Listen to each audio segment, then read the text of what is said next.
Ахмадуудын 78.2% нь цахим хаягаа хамгаалж чаддаггүй байна. Энэ утгаараа иргэдийн болон төрийн байгууллагуудын цахим ур чадварыг нэмэгдүүлэх Кибер аюулгүй байдлыг хангахаар төрийн үйлчилгээний цахим хэлтэс зорилт тавьжээ. Хинтээ аймгийнхаа Хамдын хороотой хамтраад Хинтээ аймаг дахь төрийн цахим үйлчилгээний хэлтэс энэ өдөр аймгийн Хамдын хурдан клубыг үйл ажиллагааг эхлүүлж байна. Клубын гишүүнчлэлээр эхний ээлжинд бид 30 Хамдаа бүртгэж хашдны мэдээлэл ойлголтоор хангаж байна. За яагаад энэ клуб байгуулагдах болов гэдэг нь зорилго нь бол 23 оны энэ салбарын байгууллагуудын судалгаагаар ер нь манай хүн амын насан турш иргэдийн 16 наснаас дээш иргэдийн маань 70% нь цахимын ур чадваргүй байдаг. Тэгээ өнөөдөр төрөөс олон талт бодлого шийдвэрийг гаргаж, хуулийн заалт олон өөрчлөлтүүдийг гаргаж, цахимтай холбоотой маш олон хуулиуд шинээр түрэн гарч байна тий. За цахим яам, агентлаг, хэлтэс гээд олон бодлогын хөтөлбөр хэрэгжиж байна. За Хинтээ аймгийн тухайд цахим шилжилтийн бэлэн байдлын үнэлгээгээр 2 дугаар зэрэгт үнэлэгдсэн байдаг. За 5 үзүүлэлтээр гаргасан энэ үнэлгээний хамгийн сул түвшин бол манай аймгийн хувьд иргэдийн цахим ур чадвар хандлагын асуудал нь бол арай бага үзүүлэлттэй байгаад байгаа. За нөгөөтэйгөр 2023 онд энэ салбарын байгууллагуудын судалгаа мэдээллээр манай улсын хүн амын 16 наснаас дээш насны иргэдийн 70% нь 76% нь ер нь бол цахимын ур чадваргүй байна гэсэн ийм судалгаа статистик байгаа.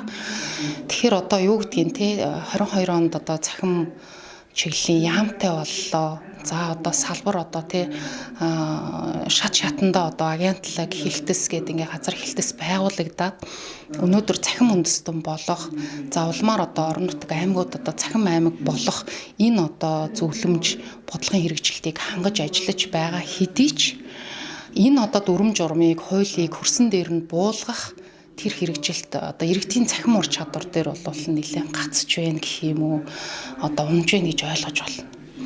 Тэгэхээр ямар ч хууль батлаад иргэд өөрсдөө өнөөдөр өдөр тутамдаа нийгмийн харилцаанд эсвэл өөрсдийнхөө амьдралын чанарт тэр бодлого шийдвэрийг тэр систем аппликейшнуудыг нэвтрүүлж чадахгүй байвал үр дүнгүй байх гэдэг бид нэр хизээ цахим аймаг болох уу гэдэг асуудал гарч ирэх гэдэг. За энэ утгаараа бид нар Хинтээ аймаг 2025-аас 2028 оныхоо цахим шилжилтийн үндсэн чиглэлийг иргэдийн болон төрийн байгууллагуудынхаа цахим ур чадварыг нэмэгдүүлэх кибер аюулгүй байдлыг хангах, мэдээллийн аюулгүй байдлыг хангах чиглэлд бас хараачлан зорьж байгаа. За ингээд бид нар оны эхэнд өсвөрийн хүүхэд залуусын мэдээллийн технологийн хурдан клубыг байгуулсан юм. За өнөөдөр бид Хамдын хурдан клубыг байгуулж байна. Орон нутагт яг цахим хэлтэс бол 5 хүний бүрэлдэхүүнтэй ажилдаг. Тэгээ бид нэг талаасаа төр хувийн хөвшил, төр бүлэг холбоотыг холбох хамтын ажиллагааг нь өргөжүүлэх бас энэ чиглэл рүү харж байна. Нөгөө талаасаа бүтцийн хувьд гэх юм уу энэ шин тутам байгуулагдсан энэ салбарын тухайд бид нар тэр бүр аймгийнхаа бүхий л иргэдэд хүрэх ийм жоохон учир дутагдaltaй байгаа учраас үе тэнгийнхэнд нь нөлөөлүүлэх сурагч багшаар бас цар үрээгээ тэлж иргэдийг бэлтгэх ийм чиглэлийг барьж авч ажиллаж байна гэж ингэж ойлгож байна. За өнөөдөр клубын гишүүнээр 30 ахмад маань бүртгүүлээд байна. Тэгэхээр энэ 30 ахмадаа бид эхний цахим ур чадварын анхан шатны сурагч агшаар бэлтгэх сургалтуудаа үе шаттай өгнө. Ингээд энэ ахмадууд маань багийн түвшинд, сумын түвшинд ахмадуудаа нөлөөлөх сургах ажлуудыг цаашаа үе шаттай зохион байгуулна гэж ингэж ойлгож байна. За 2023 онд хийсэн манай аймгийн яг иргэд дээр хийсэн судалгаагаар ахмад нас яг ер нь бол манай иргэдийн цахим хэрэглээ бол төрийн цахимжсан үйлчилгээ лавлгаа мэдээллийг авах за дээрэс нь банкны системүүдээр үйлчлүүлэх гэх мэтчлэн ийм үйлчилгээнүүд бол давмгаалж байгаа юм.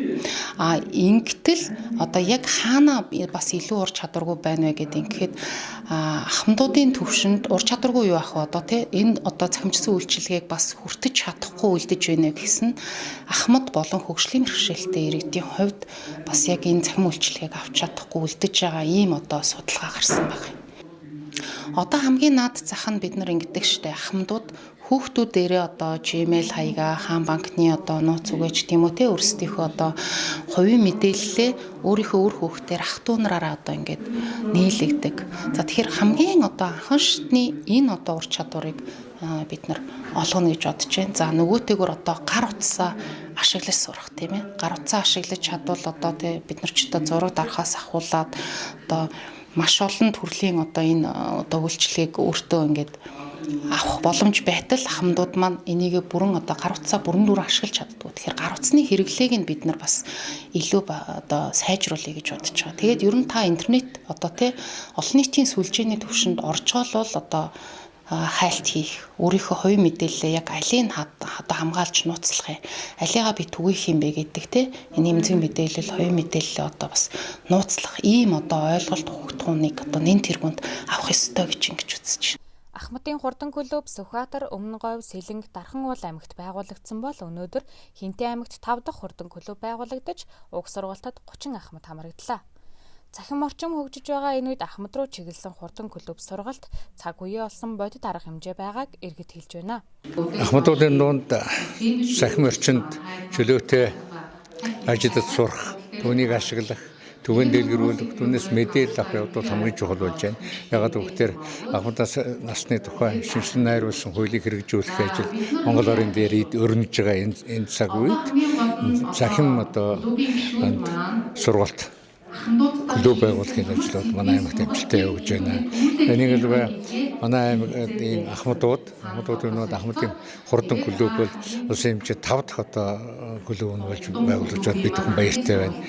Энэ ахмадууд аюулгүй юмнуудын манлайлагч нар хөшөөшлөгч нар байдаг. Тийм учраас бол манай ахмадууд бол энэ цаг үеийнхээ 90 цаг үеийнхээ хөгжлөөс хосрохын төлөө энэхүү үйл ажиллагаанд идэвхтэй оролцож байна. Хинтээ аймгийн 11,000 сум ахмадуудын төлөөлөл болгож бид 30 гаруй хүнийг энэ клубын гишүүнээр анхан элсүүлж түүнд үнэмлэх нүүдэн нэж гардуулж тэгээд эхний сургалт мэдээллүүдийг өгч байна. Тэр энд ирсэн өнөөдрийн энэ клубын гишүүд бол цаашдаа ахмадуудаа захим сургалтанд сургах, мэдээллийг хүртээх энэ ажилд олон модон нэрээр суралцж ийм эрхэм зорилго тулгуурлаж байна. Энэ хүү ажлыг бас санаачлж бид бүхэнд урам зориг өгч гэж ба Хинтээ аймгийн цагим үйлчлэгээний хэлтэс түүний мэрэгчлэнүүдэд бас талархлаа илэрхийлье.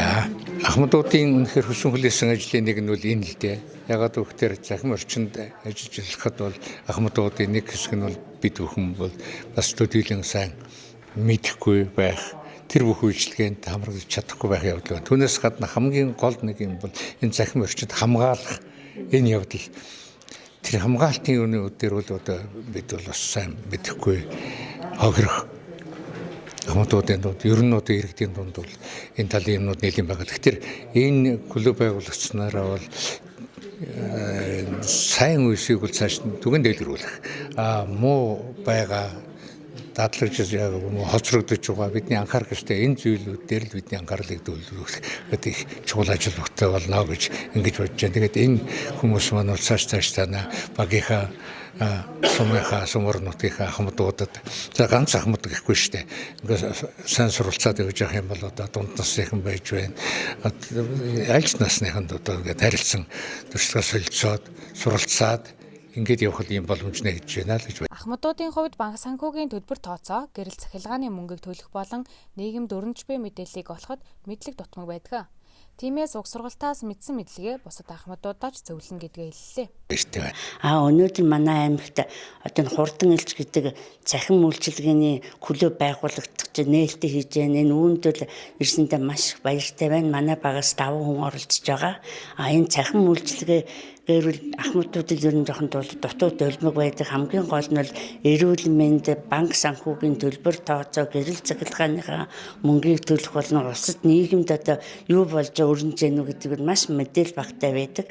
Тийм учраас энэ манай төрийн цахим үйлчилгээний хэлтсийн хамт олон маань энээс бидэндээ ингэ сургалт явуулж хурдан элч гэдэг клуб байгуулж аваад маш их баяртай байна. Иймээс одоо манай ахмадууд бид нар бол одоо цахим орчинд массажд мэдсэн мэдээлэл ахмад энэ суугаагүй ахмадуудаа нөлөөлөл илүүтэй ажиллаж тэгээ хүүхэд залуучуудаас хамтран сурах мөн одоо энэ төрийн цахим үйлчилгээний хэлтсийн хамт олноосоо бас юм асуудал авал сураж одоо цахим юунд клубтэй үл амжилттай ажиллана гэж бодож байна. За тэгээ өнөөдрийн ирсэн нийт энэ ахмадын төлөөлөл 30 хүн байх шиггүй нийтдээ бүтээмд нь амжилт хүсээд эрүүлэн саруу сайхан мөхнө хүсье өрөөё.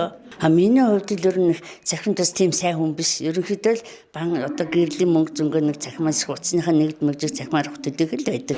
Зүгээр нэг хамт олонтойгоо WeChat-аар харьцаж байдаг. Одоо энэ сургалтын сууснаар бол өшөө илүү гүн мэдлэгтэй болно гэж ойлгож байгаа. Тэр саасан үндсэн сайн сурна. Хамт олонтой нөлөөлөл илүүтэй л ажиллана гэж бодож байна. Ахмадын хороондоо би мэдээллийн ажлыг хариуцж хийдэг. Тэгээ өнөөдрийн маш сайхан сургалт болж байна. Яг өнөөдрийн байдлаар бол энэ хүүхэд залуучууд бол энэ захим юунд бол түүртэхгүй ажиллаж штэ. Бүх мэдээлэл захимаас авч чадж байна. Захимаараа юм хийж өгч байна. Энэ дээр манай ахмадуудын жоохон оролцоо жоохон бага. Ер нь бага жоохон ч юм байхгүй, ер нь бага хэмжээнд байдаг. Ихэнх нь бол зүгээр нэг уцаараа ярьж байгаа бах. Нэг фэйсбүүкээр нэг юугаа ирсэмнүүдийг харж байгаа бах. Тэрнээс захим орчноос энэ вебсайтаас ч үүдг юм уу мэдээлэл авах энэ тал дээр бол маш их хүчээр тутагтай байдаг юм аа. Үүнийг өнөөдөр чинь ингээд бүх орон даяараа захим юунд шилжчихлээ ч одоо ингээд шилжиж байна төрүүчээсээ одоо манай аймаг ингээд өнөөдрөөсөлд ороод эхэлж байна. Залуучуудын клуб сая байгуулагдсан. Одоо ингээд хамдууд өнөөдөр клуб байгуулад яг өнөөдөр яг ихнийхээ юуг авсралтыг авч эхэлж байна. Энэ бол маш олон талын ач холбогдол өгнө хамдуудад. Хамгийн наадах нь өнөөдрийн ахмадын байгууллагын нэг багийн дарга юм уу сумын хорооны дарга ихэд л тайлангаа захимаар явуулдаг болцсон шүү дээ. Хуучин ингээд цаасан дээр бичээд нөгөөтэй гараар бичээ явуулдаг гэсэн бол өнөөдөр компьютерээр шивээд өнөөдөр тэрийг захимаараа явуулдаг болсон. Нэг хэсэг бол нэрөөсөө ингээд файлаар нь явуулдараа гэхлээр зургийн дараа явуулдаг тийм л байсан. Өнөөдөр харин бас ч гэж энэ захим юун шилжснийх бас арай жоохон гайгүй болж эхэлж байна. Энэ бас нэг арай жоохон залуу бас нэг компьютерийн захим орчинд ажиллах чадвартай болов гэсэн асуудыг сонгож авсан да. Бүх орон даяар захим хэрэглэн шилжиж байгаа нь олон талын ач холбогдолтой. Ахмадууд ажлын тайлангаа хийх, файлаар зураг бичлэг илгээхэд бэрхшээлтэй байсан бол уг сургалтад хамрагдсанаар зөвхөн утсаар ажил амжуулах биш, компьютерийн мэдлэгтэй ч давхар болж байна.